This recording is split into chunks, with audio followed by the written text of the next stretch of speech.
नमस्कार दोस्तों, आप सभी का स्वागत है हमारे YouTube channel BCS basic physics में। आज की इस वीडियो में हम कक्षा 12 भौतिक विज्ञान माध्यमिक शिक्षा बोर्ड राजस्थान अजमेर द्वारा आयोजित बोर्ड परीक्षा 2022 के महत्वपूर्ण प्रश्नोत्तर की सीरीज में किरण प्रकाश की एवं प्रकाशिक यंत्र वाला चैप्टर लेकर आए हैं। इससे पहले हमने फिजिक्स के पहले, दूसरे, तीसरे, चौथे और विद्युत चुंबक के प्रेरण वाले चैप्टर के महत्वपूर्ण प्रश्नोत्तर देखे हैं। और आज के इस वीडियो में हम किरण प्रकाश के एवं प्रकाशिक यंत्र जो चैप्टर है इसमें से आने वाले ब्लूप्रिंट के अकॉर्डिंग महत्वपूर्ण प्रश्नोत्तर को देखने वाले हैं। विद्यार्थियों, यदि आप हमारे YouTube चैनल पर नए हैं तो चैनल को सब्सक्राइब कर लीजिए, साथ में बेल आइकन भी दबा दीजिए ताकि आपको आगे की वीडियोज की नोटिफिकेशन मिलती रहे। सबसे पहले हम देख लेते हैं मार्क्स का डिवाइडेशन, अंक विभाजन। आप यहां पर देखेंगे कि इस चैप्टर में से हमें कुल मिलाकर 5 क्वेश्चन मिलने वाले हैं जो कि 9 अंक के होंगे। यहां पर आप ध्यान देंगे कि 3 जो क्वेश्चन है वो लघुत्तरात्मक प्रश्न होंगे। प्रत्येक जो प्रश्न है वो 1.5 का अंक का होगा। 4.5 अंक के ये क्वेश्चन होने वाले हैं।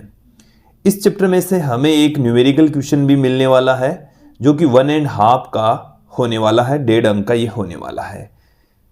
इसमें से एक हमें थोड़ा सा बड़ा क्वेश्चन दीर्घ उत्तरीय प्रश्न मिलने वाला है जो कि 3 अंक का होगा।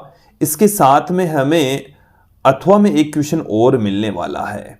तो देखिए, ये हमें थोड़ा सा आसान कर देता है, इस चैप्टर को थोड़ा सा इजी कर देता है। जो बड़ा वाला क्वेश्चन आएगा वो 3 अंक का आएगा और उसके साथ में एक अथवा में भी क्वेश्चन आने वाला है। जो छोटे क्वेश्चन है उनमें से न्यूमेरिकल क्वेश्चन भी और जो लघुत्तरात्मक प्रश्न है इन पर हमारा ज़्यादा फोकस रहेगा। इस चैप्टर में से हमें अति लघुत्तरात्मक और वस्तुनिष्ठ प्रश्न नहीं आएंगे, तो इस वीडियो में भी हम उनको नहीं देखने वाले हैं, नहीं समझने वाले हैं।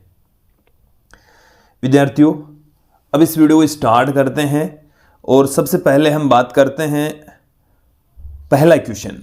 पहले क्वेश्चन की ओर बढ़ते हैं। पहला जो क्वेश्चन है वो है लेंस की क्षमता से क्या तात्पर्य है, इसे समझाइए। देखिए, इन क्वेश्चंस का जो सॉल्यूशन है वो थोड़ा सा बड़ा है, इसलिए मैंने यहाँ पर इनका सॉल्यूशन पहले ऑलरेडी कर लिया है ताकि टाइम कम से कम लगे। आप यहाँ पर देखेंगे इस पहले क्वेश्चन का जो सॉल्यूशन है, लेंस की क्षमता। लेंस की क्षमता को हम किस तरीके से परिभाषित कर सकते हैं? तो देखिए, लेंस की क्षमता को हम 2-3 तरीके से परिभाषित कर सकते हैं कि लेंस के द्वारा आपतित प्रकाश किरणों को मोड़ने की जो क्षमता है उसी को ही हम लेंस की क्षमता कहते हैं। दूसरे तरीके से हम इस तरीके से परिभाषित कर सकते हैं कि लेंस की मुख्य अक्ष के समांतर एकांक दूरी पर अर्थात 1 मीटर की दूरी पर आपतित जो प्रकाश किरण है उसमें उत्पन्न जो विचलन होता है उसी को ही हम लेंस की क्षमता कहते हैं। ये हमने यहाँ पर एक लेंस लिया है और ये है इसकी मुख्य अक्ष। इस मुख्य अक्ष के समांतर हमने एक प्रकाश की किरण को यहाँ पर आपतित करवाया है। ये जो प्रकाश की किरण है इसको हमने h दूरी पर आपतित करवाया है। हम कंसीडर कर लेते हैं कि इसमें डेल्टा कोण का विचलन उत्पन्न हो जाता है। मुख्य अक्ष के समांतर आने वाली प्रकाश की किरण फोकस बिंदु में से होकर गुजरती है। अब यहां पर इस डायग्राम से देखेंगे कि ये मैं एक ट्रायंगल कंसीडर कर लेता हूं, इसको नाम दे देता हूं एम। चित्र में हमने ले लिया है MOF एक ट्रायंगल। इसमें 10 डेल्टा देखेंगे, ये डेल्टा है तो ये कोण भी डेल्टा होगा। 10 डेल्टा बराबर हो जाएगा लंब बट्टे में आधार, लंब यहां पर H, आधार यहां पर F। यदि डेल्टा अति अल्प है तो 10 डेल्टा को हम डेल्टा पुट कर देंगे और H बराबर हम यहाँ पर 1 मीटर ले लेंगे। देन हमें 10 डेल्टा बराबर क्या मिलेगा? H/F है, इसके स्थान पर 10 डेल्टा की जगह में डेल्टा पुट कर दूंगा और डेल्टा ही P है। डेल्टा ही क्या है? P है, जो कि 1/F के इक्वल है। देखिए, यहाँ से इस फॉर्मूले के अकॉर्डिंग हमारे पास में लेंस की क्षमता की एक डेफिनेशन और आ जाएगी। लेंस की फोकस दूरी के व्युत्क्रम को, लेंस की फोकस दूरी के व्युत्क्रम को, लेंस की फोकस दूरी के व्युत्क्रम को लेंस की क्षमता कहते हैं। लेंस की क्षमता कहते हैं। लेंस की शक्ति या क्षमता कहा जाता है। विद्यार्थियों, इस लेंस की क्षमता का मात्रक 1/मीटर, जिसे हम डायप्टर भी कहते हैं। दूसरा क्वेश्चन देखिए, प्रकाश के प्रकीर्णन से क्या अभिप्राय है, इसका दैनिक जीवन में उपयोग भी बताइए। तो देखिए विद्यार्थियों, दूसरा जो क्वेश्चन है उसमें प्रकाश के प्रकीर्णन की डेफिनेशन पूछी है कि प्रकाश का प्रकीर्णन क्या होता है कि जब प्रकाश किसी माध्यम में से गुजरता है तो माध्यम के कणों द्वारा उस प्रकाश को अवशोषित कर लिया जाता है और उन अवशोषित कणों द्वारा जो प्रकाश का अवशोषण करते हैं सभी संभव दिशाओं में नए प्रकाश का उत्सर्जन किया जाता है। इस घटना को हम प्रकाश का प्रकीर्णन कहते हैं। इस घटना को क्या कहा जाता है? प्रकाश का प्रकीर्णन कहा जाता है। तो देखिए यहां से ये प्रकाश की किरणाप्ति हुई और यह है माध्यम का कण। तो माध्यम के कण द्वारा इस प्रकाश को अवशोषित कर लिया जाता है, फिर सभी संभव दिशाओं में चारों ओर नए प्रकाश का उत्सर्जन किया जाता है। देखिए प्रकाश के प्रकीर्णन के लिए आवश्यक जो शर्त है वो क्या है, वो भी देख लीजिए। आवश्यक शर्त कि प्रकाश की तरंगदैर्घ्य और माध्यम के कणों का आकार लगभग एक समान कोटि का होना चाहिए। कि माध्यम के कणों का आकार, माध्यम के कणों का आकार प्रकाश की तरंगदैर्घ्य की कोटि का होना चाहिए। प्रकाश की तरंगदैर्घ्य की कोटि का होना चाहिए,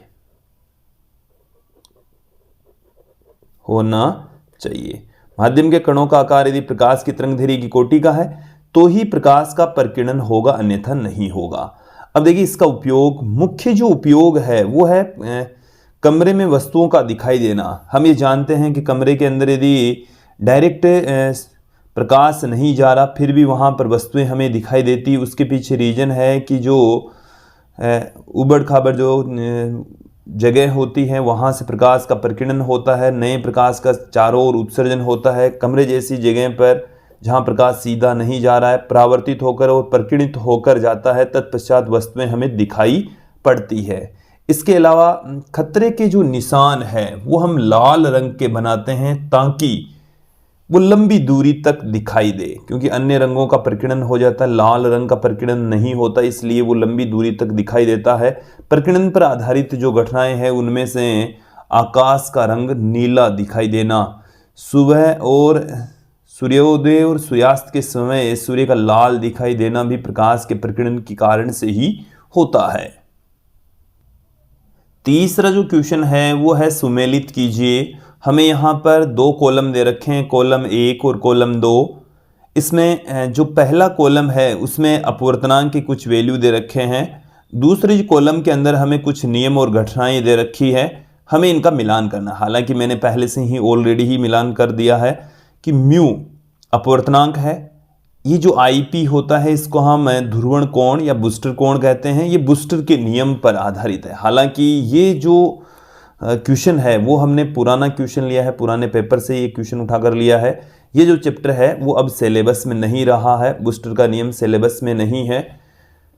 फिर देखिए म्यू बराबर है 1/sin IC, ये प्रकाश के पूर्ण आंतरिक परावर्तन पर आधारित है, जो कि हम आगे इसमें देखने वाले भी हैं ये रिलेशन। स्नेल के नियम से हम जानते हैं म्यू बराबर sin I/sin R, ये स्नेल के नियम पर आधारित है। और ये प्रिज्म द्वारा जब हम कांच का या प्रिज्म के पदार्थ का अपवर्तनांक ज्ञात करते हैं, म्यू बराबर sin A+dm/2/a/2, ये प्रिज्म के अपवर्तनांक का फॉर्मूला होता है, सूत्र होता है।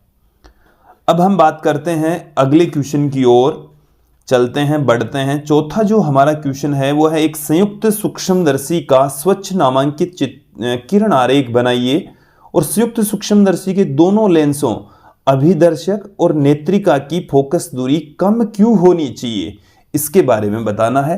तो देखिए जो चौथा क्वेश्चन है उसका सॉल्यूशन आप देखेंगे यहां पर कि हमारे पास में एक संयुक्त सूक्ष्मदर्शी है और ये हम जानते हैं कि संयुक्त सूक्ष्मदर्शी के अंदर दो लेंस होते हैं, एक अभिदर्शक होता है, दूसरा नेत्रिका होता है। अभिदर्शक का द्वारक छोटा, नेत्रिका का द्वारक होता है बड़ा, मतलब इसकी साइज बड़ी होती है। और जब हम इसे फोकस बिंदु से थोड़ी सी दूर वस्तु को रखेंगे तो इसका हमें बड़ा उल्टा यहाँ पर प्रतिबिंब ए डेस बी डेस प्राप्त होगा, जो कि अभिदर्शक वस्तु की ओर होता है और नेत्रिका की तरफ आंख होती है, नेत्र होता है। तो ए बी का जो प्रतिबिंब है वो उल्टा बड़ा वास्तविक ए डेस बी डेस के रूप में हमें प्राप्त होता है। अब यहां पर आप देखेंगे कि ये जो प्रतिबिंब है, यहां से इस बिंदु से चलने वाली जो प्रकाश किरणें हैं अपवर्तित होकर हमारी नेत्र में पहुंच रही है। जो प्रकाश की किरणें यहां से एक पीछे अवस्थित बिंदु है वहां से आती हुई नजर आती है। तत्पश्चात इसका जो ए डेस बी डेस है, इसका आभासी प्रतिबिंब A double dash B double dash हमें दिखाई पड़ता है, जो कि फाइनली अंतिम प्रतिबिंब होता है। ये हालांकि काल्पनिक प्रतिबिंब होता है, उल्टा होता है, बहुत बड़ा होता है। तो संयुक्त सूक्ष्मदर्शी की सहायता से बहुत बड़ा काल्पनिक उल्टा प्रतिबिंब हमें दिखाई पड़ता है।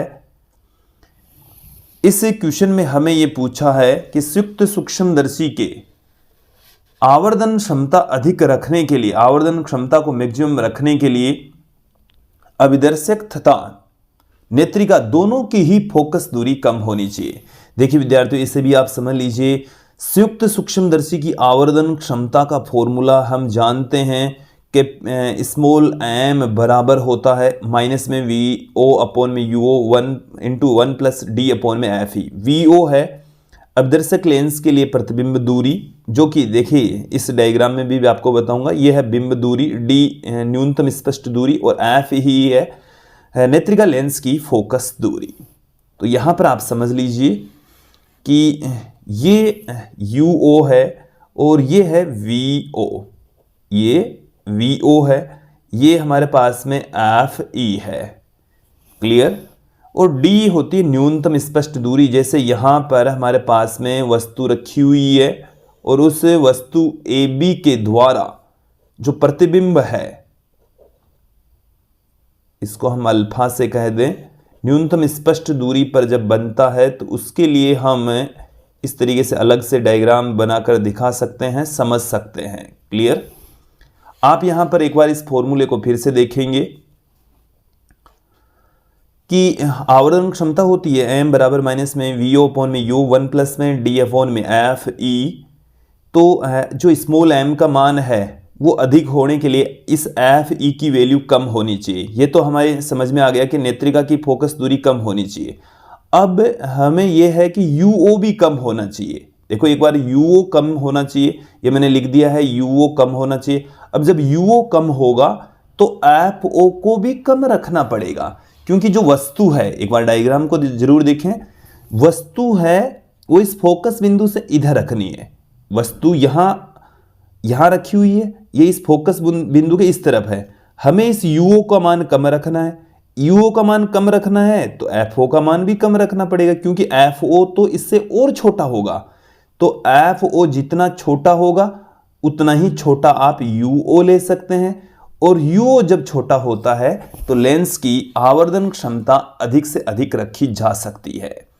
तो देखिए लेंस जो संयुक्त सूक्ष्मदर्शी है उसकी आवर्धन क्षमता को बढ़ाने के लिए एफ ई कम होनी चाहिए, मतलब नेत्रिका लेंस की फोकस दूरी कम होनी चाहिए। साथ में एफ ओ भी कम होनी चाहिए, एफ ओ भी कम से कम होनी चाहिए, ताकि यूओ को हम कम से कम रख सके। और जब यूओ कम होगा तो आवर्धन क्षमता भी अधिक से अधिक होगी। अब हम अगले क्वेश्चन की ओर बढ़ते हैं। 5वां क्वेश्चन देखिए कि पूर्ण आंतरिक परावर्तन को परिभाषित कीजिए। इस पर आधारित किन्हीं दो घटनाओं के नाम लिखिए। देखिए प्रकाश का पूर्ण आंतरिक परावर्तन क्या होता है? जब प्रकाश सघन माध्यम से विरल माध्यम की ओर जा रही होती है, और जब आपतित जो कोण होता है, आपतन जो कोण होता है वो क्रांति कोण से जब अधिक होता है तो प्रकाश की किरण सघन माध्यम से विरल माध्यम में नहीं जाएगी और उसी माध्यम में मुड़कर वापस आ जाएगी। तो उस घटना को हम प्रकाश का पूर्ण आंतरिक परावर्तन कहते हैं। यहां पर देखिए जब प्रकाश सघन माध्यम में क्रांति कोण से अधिक कोण प्राप्तित होती है तो प्रकाश विरल माध्यम में न जाकर सघन माध्यम में ही परावर्तित हो जाती है। इस घटना को हम प्रकाश का पूर्ण आंतरिक परावर्तन कहते हैं। यहां पर आप देखें कि ये सघन माध्यम है, ये विरल माध्यम है, और जब कोई प्रकाश की किरण यहाँ से आपतित होती है और इस आपतन कोण का मान क्रांति कोण से, जो IC है वो क्रांति कोण है, इससे अधिक होता है, तो ये प्रकाश की किरण इस सघन माध्यम में ही इस अंतरापृष्ठ से, ये जो M डैश है वो अंतरापृष्ठ है, यहीं से परावर्तित हो जाएगी। ये अभिलंब है तो ये विरल माध्यम में नहीं जाएगी, तो इस घटना को हम प्रकाश का पूर्ण आंतरिक परावर्तन कहते हैं। प्रकाश के पूर्ण आंतरिक परावर्तन पर आधारित कुछ घटनाएं देखिए। हीरे का चमकना है, मृग मरीचिका है, कांच में पड़ी दरार का चमकता हुआ दिखाई देना, सर्दियों के दिनों में जो जहाज है उसका उल्टा चलता हुआ नजर आना, या वायु का जो बुलबुला होता है चाहे कांच में हो चाहे पानी में, उसका चमकते हुए दिखाई देना, ये सब कुछ जो घटनाएं हैं प्रकाश के पूर्ण आंतरिक परावर्तन पर आधारित होती है। छठवां क्वेश्चन देखिए, प्राथमिक एवं द्वितीयक इंद्रधनुष में कोई 3 अंतर लिखिए। हम ये जानते हैं कि जो इंद्रधनुष है वो 2 प्रकार का होता है, प्राथमिक इंद्रधनुष और द्वितीयक इंद्रधनुष। हमें इसमें 3 डिफरेंस देखने हैं। प्राथमिक इंद्रधनुष के अंदर प्रकाश का एक बार पूर्ण आंतरिक परावर्तन होता है, जबकि 2 बार अपवर्तन होता है, जबकि द्वितीयक इंद्रधनुष में जल की बूंद में 2 बार प्रकाश का पूर्ण आंतरिक परावर्तन होता है और 2 बार ही अपवर्तन होता है। दूसरा जो डिफरेंस है वो देख लीजिए कि प्राथमिक इंद्रधनुष में रंगों का क्रम ऊपर से जब नीचे चलेंगे तो लाल से बैंगनी होता है, लाल से बैंगनी। नीचे से आप चलोगे तो नीचे से, ये नीचे से बता रहा हूं, VIBGYOR क्रम होता है, जबकि द्वितीयक इंद्रधनुष में जो क्रम है वो इस प्राथमिक इंद्रधनुष से उल्टा होता है। देखो रंगों का क्रम ऊपर से नीचे चलने पर बैंगनी से लाल होता है, तो ये दोनों में डिफरेंस होता है। तीसरा जो डिफरेंस है वो क्या है, इसकी तीव्रता अधिक होती है, इसकी तीव्रता कम होती है, ये ज़्यादा साफ बनेगा, ये धुंधला बनेगा। इसके साथ में इसका जो फैलाव क्षेत्र है वो 40 से 42 डिग्री तक होता है, जबकि ये 50 से 53 डिग्री तक फैला होता है। इसका मतलब है कि प्राथमिक इंद्रधनुष नीचे, द्वितीयक इंद्रधनुष उसके ठीक ऊपर बनता है। अब हम अगले क्वेश्चन की ओर बढ़ते हैं। जो 7वां जो हमारा क्वेश्चन है वो देखिए क्या है कि किसी पदार्थ के क्रांति कोण और अपवर्तनांक में क्या संबंध है। क्या क्रांति कोण प्रकाश के रंग पर निर्भर करता है, समझाइए। हमें अगले क्वेश्चन के अंदर क्रांति कोण और अपवर्तनांक में संबंध पूछा है, तो यहां पर आप ध्यान देंगे। हम स्नेल के नियम से देखिए क्रांति कोण कौन सा कोण होता है, पहले एक बार समझ लीजिए कि ये हमारे पास में है सघन माध्यम और ये है हमारे पास में विरल माध्यम। इधर आप इस डायग्राम को एक बार देख लीजिए। ये कोई प्रकाश की किरण आपतित हो रही है, तो आपतन कोण का वह मान जिस पर अपवर्तन कोण 90 डिग्री हो जाए, तो इस आपतन कोण IC को ही हम क्रांतिक कोण कहते हैं। क्लियर। अब ये जो प्रकाश की किरण है वो सघन माध्यम से विरल माध्यम की ओर जा रही होती है और अंतरापृष्ठ के समांतर हो जाती है। यहां पर आप देखेंगे इस सघन माध्यम का जो अपवर्तनांक है वो है n और ये वायु में जा रही है जिसका अपवर्तनांक होता है 1। अब हम रिलेशन यहां पर देखेंगे IC और n में, तो इसके लिए हम स्नेल के नियम का उपयोग करेंगे। साइन I अपोन में साइन R बराबर होता है n/1, जिसको हम n2 अपोन में n1 से पुट कर सकते हैं। यहां पर आप देखेंगे कि जो I है वो तो है IC के बराबर, तो जो R है वो 90 डिग्री हो जाएगा। n2 की जो वैल्यू है वो है 1, क्योंकि वायु वाला माध्यम है। n1 की जो वैल्यू है वो है n, ये सघन माध्यम का अपवर्तनांक है। यहां से साइन 90 की वैल्यू हो गई है 1, साइन I से बराबर आ गया है 1/n, तो ये IC और n के मध्य संबंध हो गया है। अब देखिए विद्यार्थियों, हमें इस क्वेश्चन में पूछा गया है कि क्रांति कोण प्रकाश के रंग पर निर्भर करता है क्या।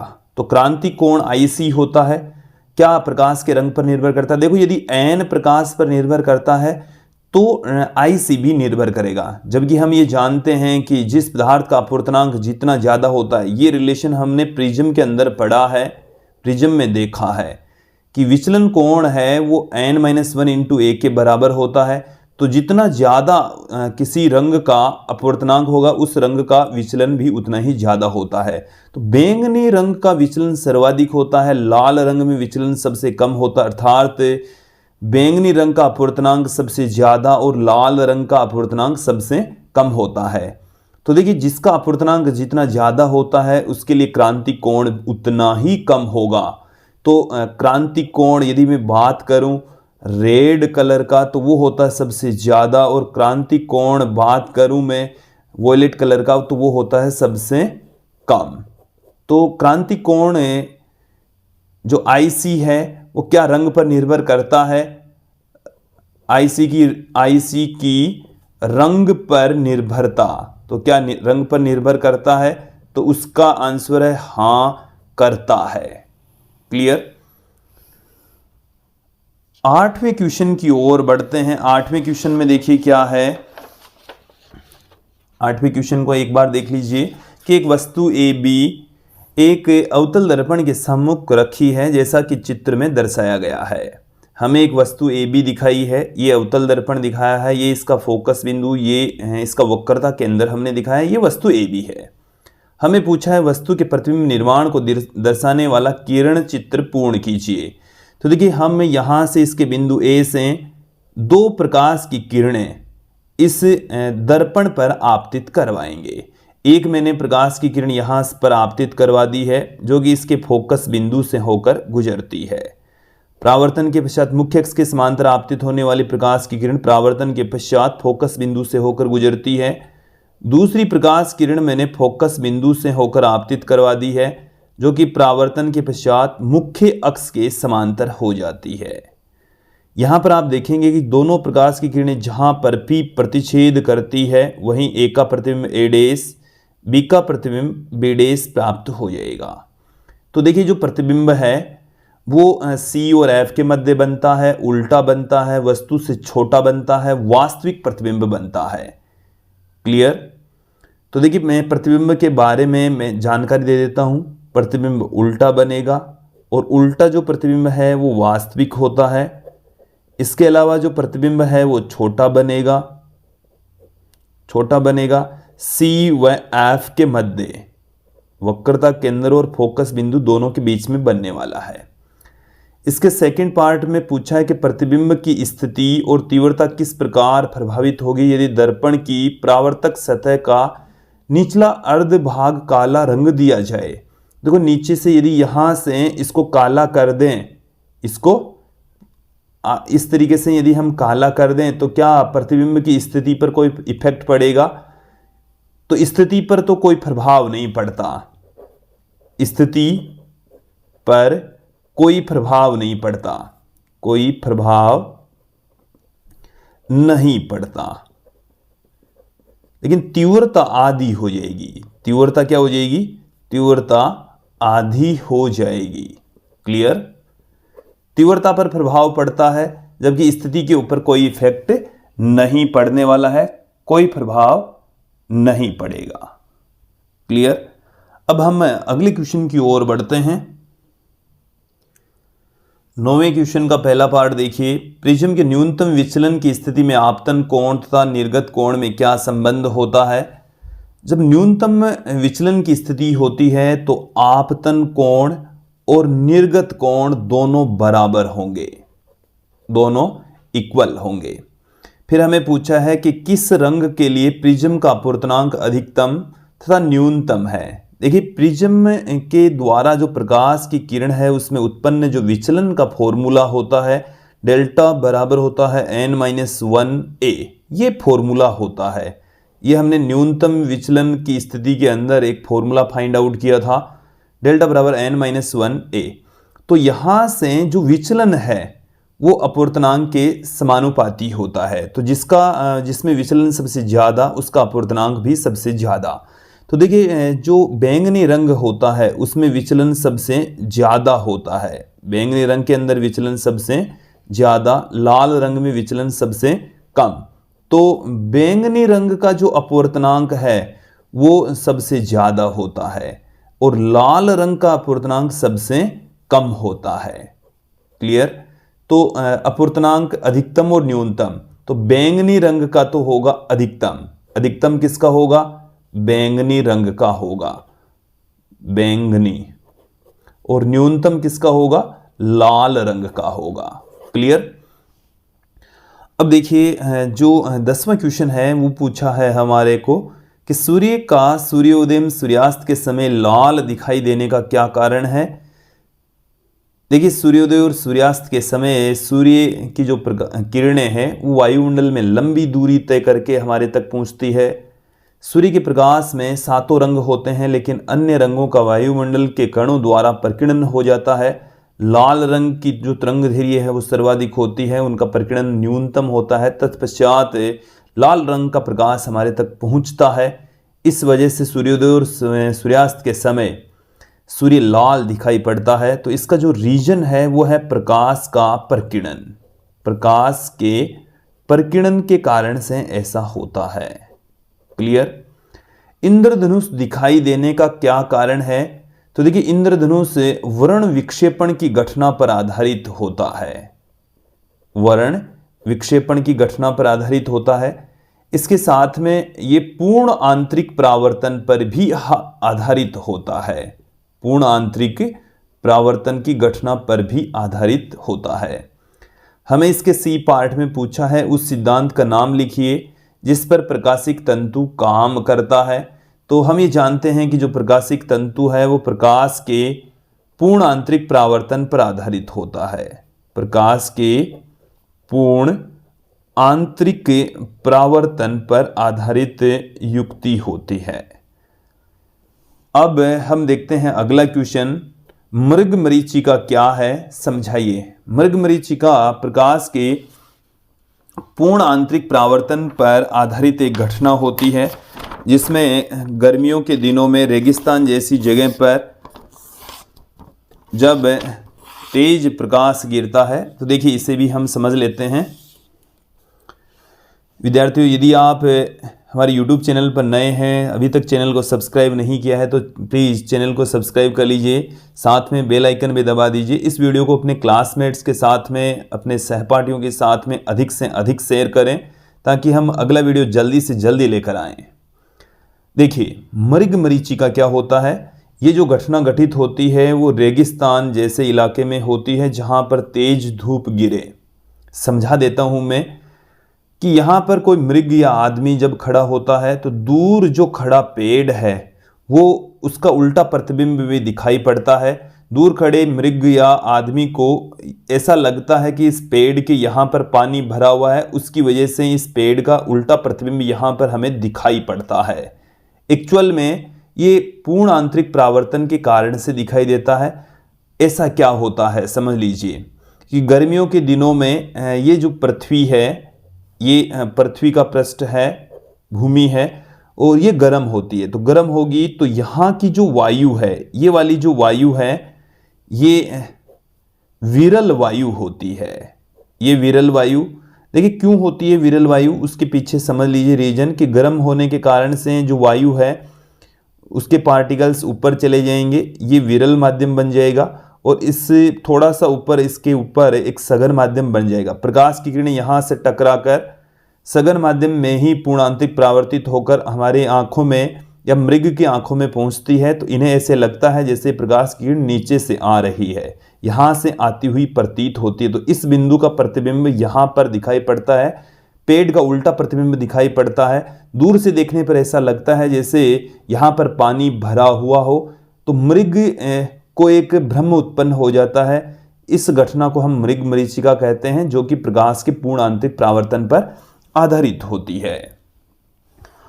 अब हम बात करते हैं अगले क्वेश्चन की।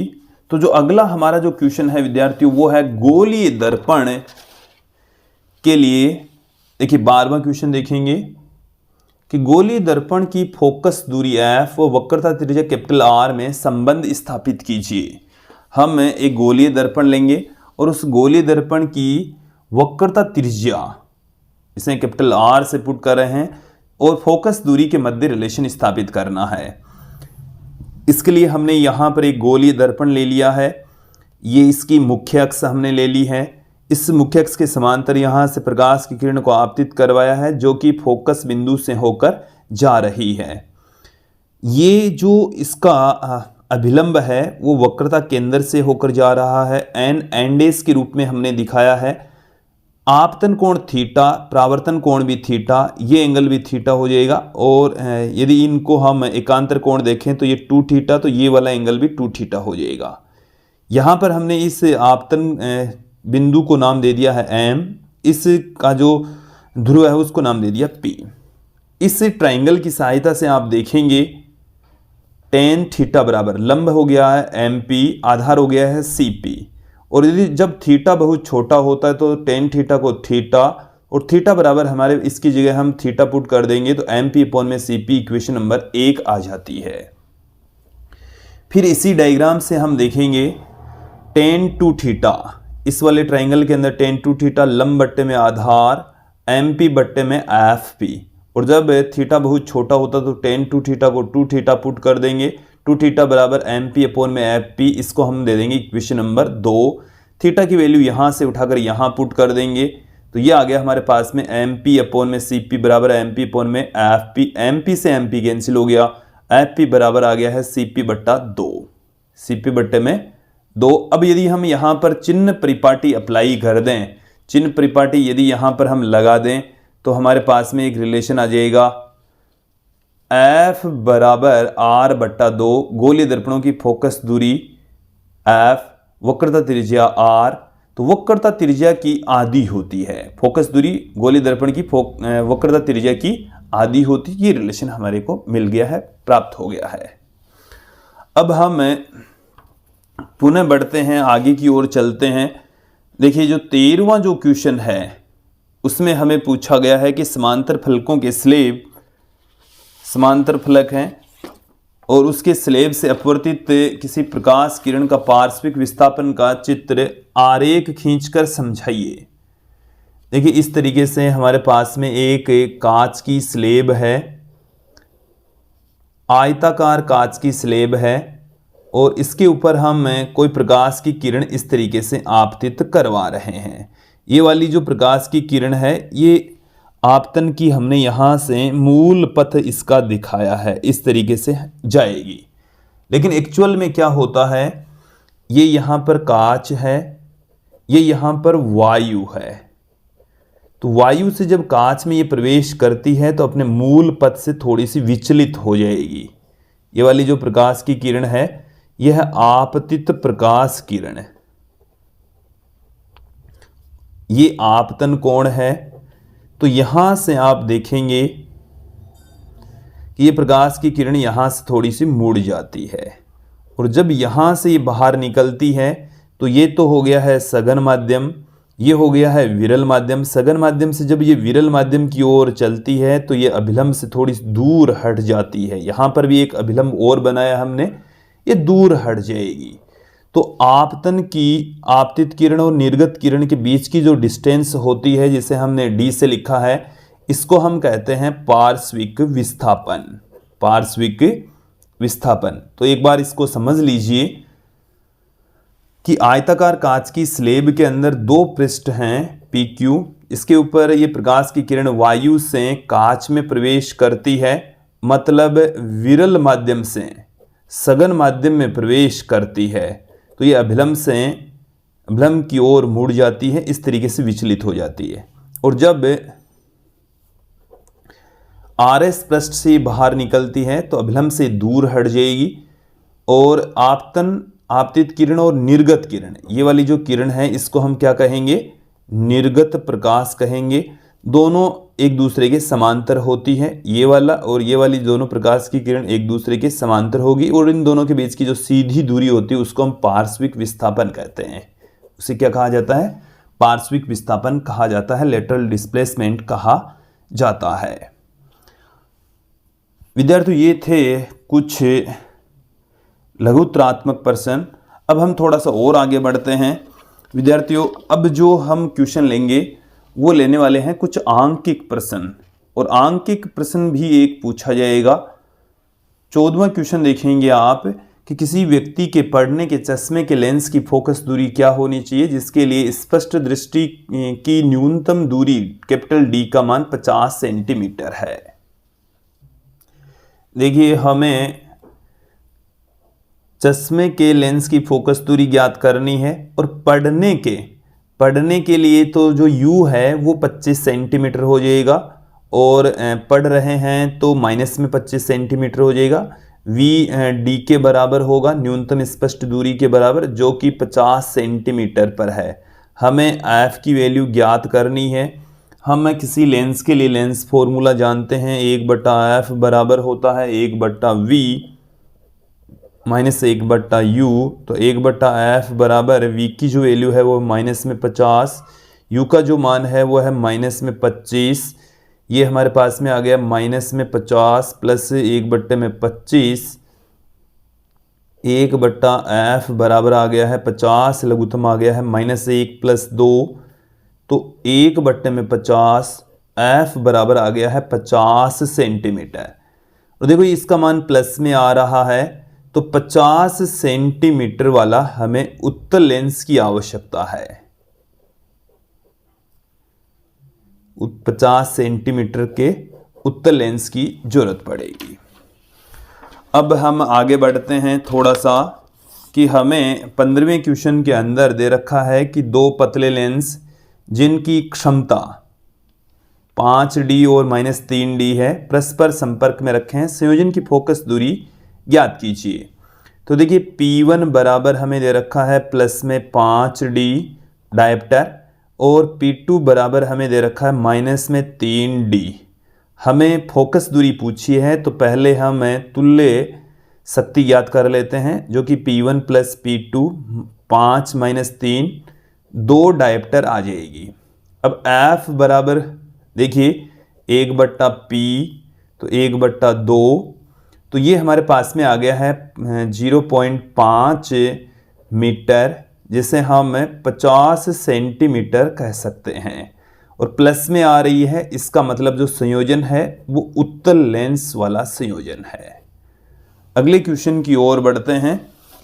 16वें क्वेश्चन में हमें कहा गया है कि किसी उभयोत्तल लेंस के दो फलकों की वक्रता त्रिज्याएं 10 सेंटीमीटर और 15 सेंटीमीटर है, उसका फोकस दूरी वायु में क्या होगी। लेंस के कांच का अपूर्णांक 1.5 हमें दे रखा है। देखिए जो R1 है इसकी वैल्यू हमें दे रखी है 10 सेंटीमीटर। R1 की जो वैल्यू है वो हमें 10 सेंटीमीटर दे रखी है। R2 का जो मान है वो हमें दे रखा है 15 सेंटीमीटर। तो देखिए एक उभयोत्तल लेंस है, तो ये इसमें माइनस हो जाएगी। हमें F की वैल्यू पूछी है, जबकि इसको वायु में फोकस दूरी पूछी है। N2 का जो मान है वो 1.5, N1 का जो मान है वो 1, तो N21 का मान 1.5 हो जाएगा। 1/f बराबर हम जानते हैं N21 - 1 इंटू 1/R1 - 1/R2। सबकी वैल्यू पुट कर दीजिए। 1.5 - 1 इंटू 1/R1 मतलब 10। यदि हम यहाँ पर सेंटीमीटर में पुट करेंगे तो आंसर भी सेंटीमीटर में ही आएगा। यहाँ से 0.5 माइनस माइनस हो जाएगा प्लस, लघुत्तम आ गया 30। तो यहाँ से आप देखेंगे 3 माइनस माइनस प्लस हो गया 2। देख लीजिए 1/f बराबर 0.5, 5/30। तो ये यहाँ से 6 बार में चला गया। यहाँ से पॉइंट हटा देंगे तो एक 0 लग जाएगा। 5/60 मतलब 1/12, और f बराबर आ जाएगा 12 सेंटीमीटर। तो हमें संयोजन की फोकस दूरी पूछी है, जो कि 12 सेंटीमीटर होगी। अगले क्वेश्चन की ओर बढ़ते हैं। 17वां क्वेश्चन देखिए कि एक दूरदर्शी की आवर्धन क्षमता 8 है।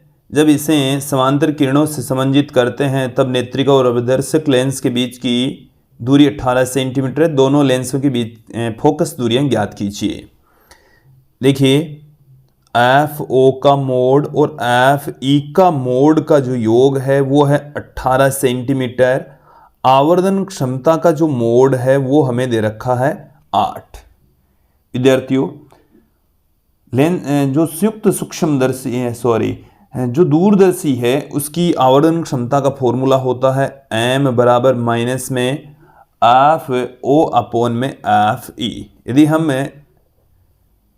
इस तरीके से पुट करें एफ ओ बराबर परिमाण, यदि हम इसकी परिमाण यहाँ पर ले लेते हैं मोड ऑफ एम बराबर, तो एफ ओ अपॉन में एफ ई आ जाएगा, एफ ओ बराबर आ जाएगा mod of M into F E. तो एफ ओ का जो मान है वो आ जाएगा 8 इंटू एफ ई। इसमें हम इसकी वैल्यू पुट कर देते हैं। एफ ओ का मान है 8 F E plus F E बराबर 18 सेंटीमीटर। यहाँ से 9 एफ ई बराबर आ गया 18 सेंटीमीटर। एफ ई बराबर आ गया है 18/9 सेंटीमीटर, मतलब 2 सेंटीमीटर। देखो ये यदि 2 सेंटीमीटर है तो एफ ओ कितना हो जाएगा, एफ ओ प्लस 2 सेंटीमीटर बराबर 18 सेंटीमीटर। तो एफ ओ बराबर आ गया है 18 माइनस 2 16 सेंटीमीटर। 18वें क्वेश्चन के अंदर देखिए हमें क्या पूछा है कि एक अवतल दर्पण की वक्रता त्रिज्या, हमें अवतल दर्पण दे रखा है और उसकी वक्रता त्रिज्या 40 सेंटीमीटर दे रखी है। अवतल दर्पण के लिए वक्रता त्रिज्या को हम माइनस में लेंगे। फोकस दूरी ज्ञात कीजिए। देखिए फोकस दूरी होती है r/2, तो यहां पर माइनस में 40/2 बराबर माइनस में 20 सेंटीमीटर फोकस दूरी हो जाएगी। अगले क्वेश्चन की ओर बढ़ेंगे हमें अगले क्वेश्चन के अंदर पूछा है कि किसी 20 सेंटीमीटर फोकस दूरी के उत्तल लेंस के संपर्क में रखे 30 सेंटीमीटर फोकस दूरी के अवतल लेंस के संयोजन से बने संयुक्त लेंस की फोकस दूरी क्या है? तंत्र अभिसारी लेंस है अथवा अपसारी। देखिए हमें उत्तल लेंस दे रखा है, तो उत्तल लेंस की जो फोकस दूरी है उसको मैं लिख देता हूं f1 से, और अवतल लेंस की फोकस दूरी को लिख देता हूं f2 से। हमने f1 f2 ले लिए हैं। तो उत्तल लेंस की 20 सेंटीमीटर जो कि प्लस में ली जाएगी, अवतल लेंस की माइनस में 30 सेंटीमीटर। देन हमें f की वैल्यू फाइंड आउट करनी है। तो 1/f बराबर होता है 1/में f1 प्लस 1/में f2। तो 1/f बराबर 1/f1 की जो वैल्यू है वो 20 माइनस में 30, तो ये हमारे पास में लघुत्तम आ गया है 60। 3 माइनस 2 1/में 60। जो लेंस संयोजन है उसकी फोकस दूरी आ गई है 60 सेंटीमीटर। संयोजन की फोकस दूरी हमें 60 सेंटीमीटर प्राप्त हो गई है, प्लस में प्राप्त हुई, इसलिए जो संयोजन है वो अभिसारी लेंस की भांति काम करता है। अभिसारी, जिसे हम उत्तल लेंस भी कहते हैं। क्लियर? यही हमें पूछा गया है। अब देखिए 20वां जो क्वेश्चन है उसमें हमें कहा गया है कि एक छोटी दूरबीन के अभिदर्शक तथा नेत्रिका की फोकस दूरियां, अभिदर्शक की जो फोकस दूरी है FO का परिमाण हमें 192 सेंटीमीटर दे रखा है। नेत्रिका की जो फोकस दूरी है उसका परिमाण हमें 8 सेंटीमीटर दे रखा है। इसकी आवर्धन क्षमता तथा दोनों लेंसों के बीच की दूरी ज्ञात कीजिए। तो दोनों लेंसों के बीच की जो दूरी होती है वो इन दोनों लेंसों की फोकस दूरियों के परिमाणों के योग के बराबर होती है। तो 192 प्लस 8 सेंटीमीटर, कुल मिलाकर आ गया है 200 सेंटीमीटर इनके बीच की डिस्टेंस होती है, जिसको हम 2 मीटर भी पुट कर सकते हैं। इसके साथ में हमें इनकी आवर्धन क्षमता पूछी है। तो जो आवर्धन क्षमता होती है m बराबर होती है माइनस में FO अपॉन में FE। तो 192 अपॉन 8 विथ नेगेटिव साइन, तो ये माइनस में 24 इसकी वैल्यू प्राप्त हो जाएगी। अगले क्वेश्चन की ओर हम बढ़ते हैं। हमें अगले क्वेश्चन के अंदर देखिए क्या दे रखा है कि एक बिंब उत्तल लेंस से 20 सेंटीमीटर दूरी पर रखा है, बिंब रखा है। तो U का मान हमें दे रखा है माइनस में 20 सेंटीमीटर। यदि लेंस द्वारा 3 गुना आवर्धित वास्तविक प्रतिबिंब प्राप्त होता है तो लेंस की फोकस दूरी ज्ञात कीजिए। 3 गुना प्रतिबिंब प्राप्त होता है। देखिए हमें U दे रखा है 20 सेंटीमीटर, माइनस में लेंगे। इसके साथ में m हमें दे रखा है 3 गुना आवर्धित वास्तविक प्रतिबिंब प्राप्त होता है। तो देखिए यहाँ पर जो प्रतिबिंब है वो हमें 3 गुना प्राप्त हो रहा है। तो वास्तविक प्रतिबिंब माइनस में, तो m बराबर आ गया माइनस में 3। अब यहाँ पर आप देखेंगे m बराबर लेंस के लिए होता है प्लस में v बट्टे में u, तो v बराबर आ गया m इंटू यू, m का मान माइनस में 3, u का मान माइनस में 20, v का मान आ गया है 60 सेंटीमीटर, v का मान प्लस में आ गया है 60 सेंटीमीटर।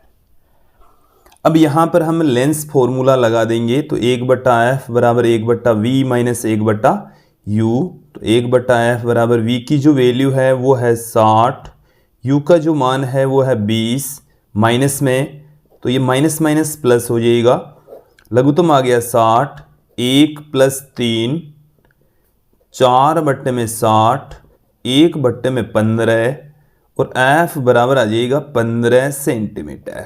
f की जो वैल्यू है वो 15 सेंटीमीटर हमें प्राप्त हो जाएगी, प्लस में प्राप्त हो रही है। क्लियर। अब हम आंकिक प्रश्नों में अंतिम प्रश्न की ओर चलते हैं। हमें इस आंकिक प्रश्नों की सीरीज में जो अंतिम प्रश्न है वो हमारे पास में है कि एक अभिसारी लेंस की वायु में फोकस दूरी 25 सेंटीमीटर है। यदि इसको जल में डुबो दें तो लेंस की फोकस दूरी क्या हो जाएगी। तो एक बार इसे भी देख लेते हैं कि वायु में फोकस दूरी 25 सेंटीमीटर है। यदि इसको हम जल में डुबो दें तो इसकी फोकस दूरी क्या हो जाएगी, जल, जबकि हमें जल का जो अपवर्तनांक है वो दे रखा है और वायु का भी अपवर्तनांक दे रखा है। तो देखिए प्रथम स्थिति में वायु में, जब वायु में होता है तब देखिए 1/f बराबर हमारे पास में फॉर्मूला होता है n21 - 1 इंटू 1/r1 - 1/r2। तो 1/f वायु के अंदर पहली स्थिति में n21, तो जो प्रकाश की किरण है वो कांच में जा रही है, ग्लास में जा रही है और ये वायु से जा रही है, तो Ng/1 - 1 इंटू में है 1/r1 माइनस में 1/r2। और जब उसको हम जल में डुबो दें तब फोकस दूरी f डेस, तो n21 n2/n1 अब भी ग्लास में जा रही है, बट्टे में वाटर से जा रही है, तो 1/r1 माइनस 1/r2। इसको मैं समीकरण 1 समीकरण 2 ले लेता हूं। देखिए समीकरण 1/2 से 1 के अंदर हम किसका भाग लगा दें, 2 का भाग लगा दें, तो हमें क्या मिल जाएगा, ये कट जाएंगे Ng-1 अपॉन Ng अपॉन में Nw-1, इनकी वैल्यू हम पुट कर दें तो f डेस अपॉन में f बराबर Ng का जो मान है वो है 1.5 माइनस 1 और ये है 4/3 माइनस 1, तो ये आ गया 0.5। तो यहाँ से इनका जो लघुत्तम है वो 4 - 3/3, 3 ऊपर चला जाएगा तो 0.5 इंटू 3/1। इसको जब यहाँ से हम मल्टीप्लाई करेंगे तो 1.5 आ जाएगा। f डेस बराबर 1.5 f आ जाएगा। देखिए एक बार कैलकुलेशन को हम फिर से देख लेते हैं। कैलकुलेशन के अंदर हमने यहाँ पर 4/3 और ये है 3/2।